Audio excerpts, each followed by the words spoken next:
सब लोग, I hope आप लोग अच्छे होंगे। आज के इस क्लास में हम लोग हमारा न्यू पोएम स्टार्ट कर रहे हैं। So my name is Nikita Sharma and today we are going to discussing a very interesting poem that is Daffodils by William Wordsworth. इसको किसने लिखा है? विलियम वर्ड्सवर्थ ने लिखा है और इसको हम लोग एक और नाम से बोल सकते हैं, that is I wonder lovely as a cloud. ये हम लोग डैफोडिल्स की जगह पे रिप्लेस करके ये भी इस पोएम का नाम रख सकते हैं और ये हो सकता है।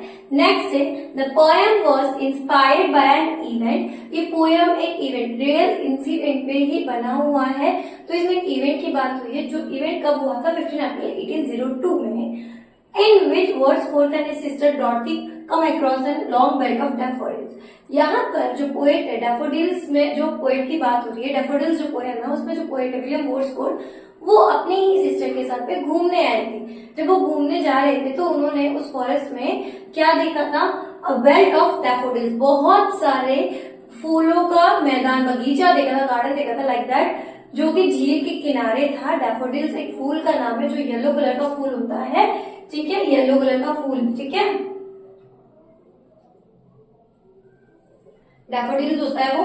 तो उसको देख करके वो बहुत ज्यादा खुश हो जाते हैं, एकदम वंडर हो जाते हैं, जिस पर उन्होंने डिसाइड कर लिया कि मैं एक पोएम रेडी करूंगा। अपने जितने भी जो इफेक्ट है, पॉजिटिव इफेक्ट्स है जो मैंने वहां देखे हैं, जिसकी वजह से मेरे अंदर चेंजेस आए या मुझे अच्छा लगा, तो वो सब कुछ मैं अपनी पोएम की लाइन्स में शो करूंगा। तो उन्होंने इसका नाम डैफोडिल्स रख करके इस पोएम को क्रिएट किया, जो कि एक रियल इंसिडेंट पे बना हुआ है। कब ये रिटर्न हुआ?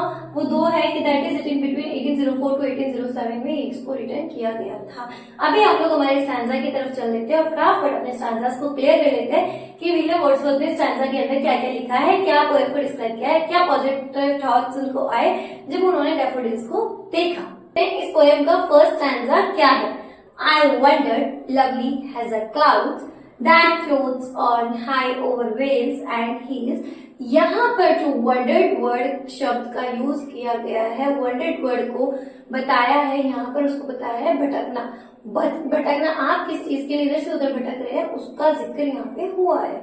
आई wonder lovely as a cloud, मैं एक बादल की तरफ से, बादल आसमान में इधर से उधर हवाओं के अकॉर्डिंग भटकता है, वैसे मैं भी यहाँ पर इधर से उधर भटक रहा था। That floats on high over vales and hills, जो कि कहाँ भटक रहे थे, कहाँ घूम रहे थे वो अकेले?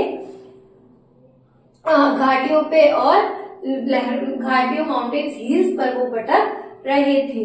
When all at once I saw a crowd, लेकिन फिर अचानक से मैंने एक झुंड देखा, एक बहुत बड़ा झुंड देखा, a host of golden daffodils, और वहां पर उस झुंड में अचानक इतना सुंदर गोल्डन डैफोडिल्स, सुनहरे चमकते हुए जो डैफोडिल्स, येलो कलर के जो फूल होते हैं वो देखे। बिसाइड द लेक, जो कि कहाँ थे? झील के किनारे, झील के किनारे पर थे। बीनीथ द ट्रीज, और ट्रीज के नीचे थे, मतलब पेड़ों के नीचे थे।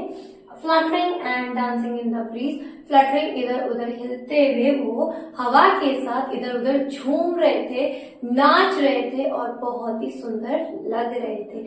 यहाँ पर उन्होंने अपना रियल इंसिडेंट शो किया दैट वो वहां पर जब घूमने जा रहे होते हैं, इधर उधर अकेले भटक रहे होते हैं अपनी बहन के साथ में, तो वो वहां पर एक क्राउड देखते, एक झुंड देखते हैं झील के किनारे, जो कि डैफोडिल्स एक फूलों का झुंड होता है, और उस झुंड में उन्हें बहुत ही सुंदर जो सुनहरे फूल दिखते हैं, वो ऐसे लग रहा था जैसे मानो झूम रहे हो, नाच रहे हो, और एक पॉजिटिव वाइब उन्हें दे रहे थे। अभी नेक्स्ट पे चले थे। ये next stanza that is continuous as the stars that shine and twinkle on the milky way.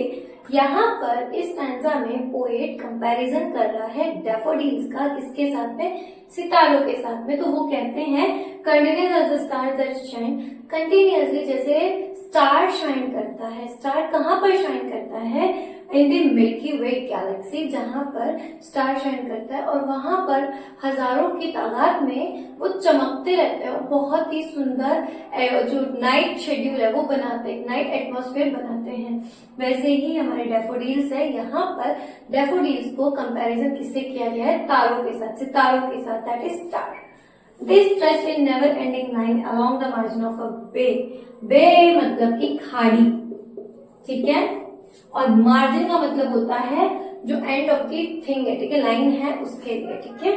They stretched in never ending line, जहां जहां मेरी नजर गई, जहां जहां मैंने देखा, वहां वहां डैफोडिल्स की जो लाइन थी, एंडिंग लाइन थी, वो खत्म ही नहीं हो रही थी। जिधर देखो उधर ही डैफोडिल्स ही नजर आ रहे थे। मतलब कोई एंडिंग पॉइंट नहीं था इन फूलों का, इन चीजों का, कि क्योंकि ये एक मार्जिन, एक खाड़ी मार्जिन, मतलब झील की जो लास्ट जमीन की जो लाइन होती है, जहाँ पे एंडिंग होती है, वहां पर भी मुझे सिर्फ और सिर्फ क्या दिखाई दे रहे थे, डैफोडिल्स के फूल दिखाई दे रहे थे। 10,000 सो आई एट अ ग्लांस, एक नजर में, जब मैं एक नजर अचानक से डालता हूँ तो ऐसे लग रहा था जैसे हजारों की तादाद में, 10,000 की तादाद में मुझे वो नजर आ रहे हैं और चमक रहे हैं। Tossing their heads in a sprightly dance, और अपने सर को इधर इधर घुमा घुमा कर वो नाच रहे हैं, हवा के साथ साथ वो भी क्या कर रहे हैं, डांस कर रहे हैं। तो यहाँ पर स्टैंजा में उन्होंने सिर्फ कंपैरिजन किया है। अभी नेक्स्ट स्टैंजा पे चलते हैं। नेक्स्ट स्टैंजा को, beside them dance but they outdid the sparkling wave in glee. यहाँ पर जो आउटडिड है वो उसका मतलब होता है बेहतर, ओके। एंड यहाँ पर जो ग्ली है, यहाँ पर ग्ली का मतलब होता है हैप्पीनेस, ओके।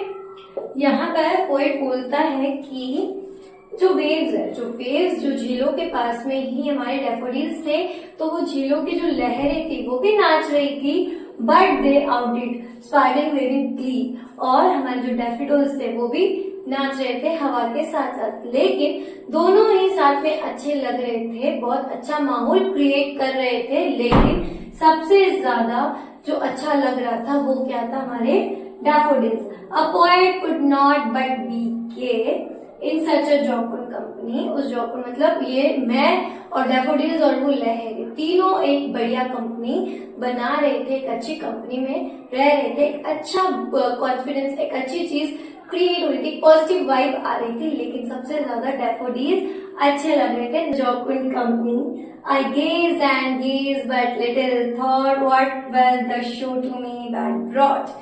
यहाँ पर वो कहते हैं कि अचानक मैं उन्हें घूरता रहा और फिर मैं सोचता हूँ कि मैं इन चीजों में इतना खो गया कि मुझे पता ही नहीं चला कि डैफोडिल्स मुझे कितनी पॉजिटिव थिंकिंग या पॉजिटिव थॉट दे रहे हैं। मैं को सिर्फ और सिर्फ मैं उन चीजों में बस घूम रहा था, मुझे बहुत अच्छा फील हो रहा था, मुझे पता ही नहीं चला कि डैफोडिल्स ने मुझे कितना अच्छा तोहफा दे रहे हैं और इतना अच्छा मुझे लग रहा है। अभी लास्ट स्टैंजा में पोएट जो है वो अपने घर आ जाता है। घर आने के बाद में अपने सोफे पर बैठ करके जो भी इमेजिनेशन करता है वो इसमें इंक्लूडेड है, वो यहाँ पढ़ेंगे। For often when on my couch I lie in vacant or in pensive moods they flash upon the inward eye. जब मैं घर आ गया, कहाँ से, जब वो फॉरेस्ट डैफोडिल्स को देख करके जब वो घर आ जाते हैं तो वो अपने काउच, अपने सोफे पर लेट करके सोचते हैं, अकेले, इन वेकेंट का मतलब होता है अकेलेपन में वो बैठ करके इमेजिन करते हैं, सोचते हैं। पेंसिव मूड मतलब एकदम लोनलीनेस, कभी कभी क्या होता है हम लोग खाली मन से बैठे होते हैं, कुछ सोच रहे होते हैं, उससे रिलेटेड यहाँ पे किया है। विच is the please of solitude. Solitude का मतलब होता है इमेजिनेशन, ठीक है। इमेजिनेशन इन द सेंस कि जब आप अकेले होते हैं तो आप जो भी चीज इमेजिन करते हो वो आपके आंखों के सामने रियलाइज होती है कि आप ये चीज देख रहे हो कि ये चीज ऐसे हो रही है, ओके। तो which is the bliss of solitude and then my heart with pleasure fills and dances with daffodils. और जब मैं अकेला बैठा हुआ था तो एकदम से अचानक से मुझे किसकी याद आती है, डैफोडिल्स की, और मैं उन्हें वापस से इमेजिन करता हूँ कैसे वो मेरी आंखों के सामने थे, डांस कर रहे थे और कितना सुंदर एक मूवमेंट बना रहे थे, एक इमेजिनेशन शुरू हो जाती है उनकी सोचने की। और एक सॉलिट्यूड का एक अच्छा एडवांटेज ये है कि जब आप अकेले होते हो तो आप उस चीज की इमेजिनेशन बहुत अच्छे तरीके से कर पाते हो। यहाँ पर वो घर आने के बाद में भी सिर्फ उसी चीज की इमेजिनेशन करते हैं कि कैसे वो वहां पर डैफोडिल्स को नाचते हुए, घूमते हुए, उन लहरों को नाचते हुए देख रहे थे। तो यहाँ पर पोएम फिनिश हो जाता है। आई होप आपको ये वीडियो अच्छा लगा हो, इन्फॉर्मेटिव लगा हो। अगर अच्छा लगा हो तो please subscribe my channel and press the bell icon ताकि मेरी वीडियोस की लेटेस्ट नोटिफिकेशंस आपको मिलती रहे। Thank you so much. Have a very beautiful day. Stay soon, stay